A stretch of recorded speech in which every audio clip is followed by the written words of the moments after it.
Seigneur Jésus était l'incarnation de Dieu. Une fois son œuvre accomplie, il a été crucifié, puis est ressuscité, et il est apparu à tous ses disciples.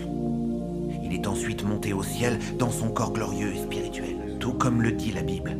« Hommes galiléens, pourquoi vous arrêtez-vous à regarder au ciel?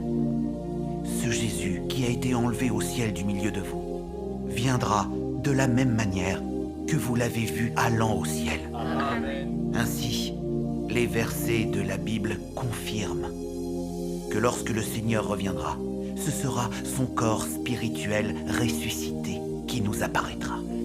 Dans les derniers jours, pourquoi Dieu s'est-il incarné comme le Fils de l'homme afin de réaliser l'œuvre de jugement? Quelle est la différence entre le corps spirituel ressuscité du Seigneur Jésus et son incarnation en tant que Fils de l'homme?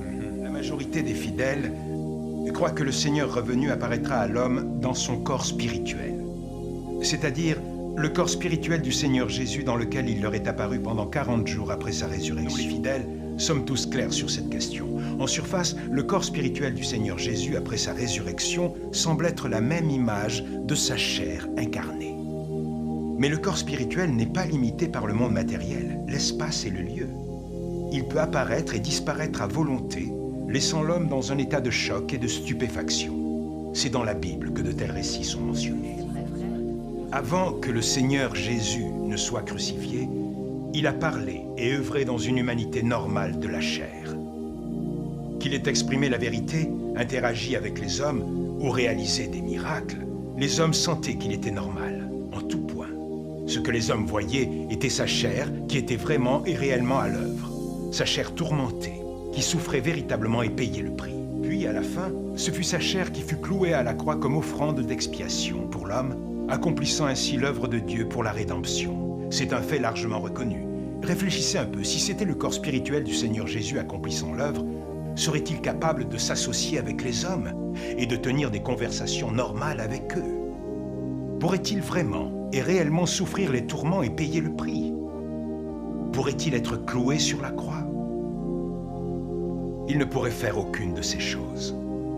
Si c'était son corps spirituel qui œuvrait, nous les hommes pourrions interagir facilement avec lui? Trahirions-nous notre tempérament corrompu? Formerions-nous des concepts à son sujet? Oserions-nous nous rebeller contre Dieu et le juger à volonté? Ce serait absolument impossible. Les hommes sont tous imprégnés d'humanité normale. Ils sont tous sujets aux restrictions du monde matériel, d'espace et de lieu.